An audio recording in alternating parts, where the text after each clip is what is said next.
বামপন্থী ট্রেড ইউনিয়নের ডাকা ভারত বন্ধের আংশিক প্রভাব লক্ষ্য করা গেছে কাছাড় জেলার সোনাই শহরে। পিকেটারদের জমায়েত, সাময়িক অচলাবস্থা, শেষমেশ প্রশাসনের তৎপরতায় নিয়ন্ত্রণে আসে পরিস্থিতি। কাবুগঞ্জ থেকে সোনাবাড়ীঘাট সকালের প্রভাব কাটিয়ে এখন স্বাভাবিক জনজীবন।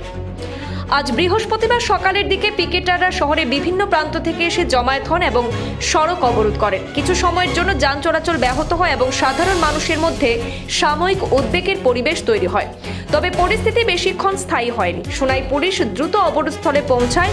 আইন শৃঙ্খলা বাহিনীর পরিস্থিতি টের পেতেই একে একে স্থান ত্যাগ করেন পিকেটাররা। এরপর ধীরে ধীরে পরিস্থিতি নিয়ন্ত্রণে আসে এবং স্বাভাবিকতা ফিরে আসে সোনাই শহরে।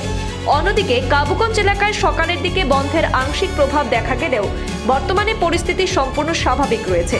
যানবাহন চলাচল এবং দৈনন্দিন কার্যক্রমে আর কোনো বিঘ্ন নেই বলে স্থানীয় সূত্রে জানা গেছে। এছাড়াও সোনাবাড়ীঘাট এলাকায় সকালবেলায় বন্ধের কিছুটা প্রভাব পড়লেও দুপুরের পর থেকে দৃশ্যপট বদলে যায়।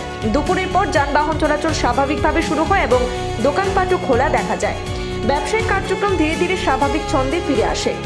সামগ্রিকভাবে বলা যায়, দিনের শুরুতে কিছুটা উত্তেজনা এবং অচলাবস্থার ছবি থাকলেও প্রশাসনের তৎপরতায় সোনাই এবং সংলগ্ন এলাকায় বর্তমানে পরিস্থিতি নিয়ন্ত্রণে এবং স্বাভাবিক রয়েছে।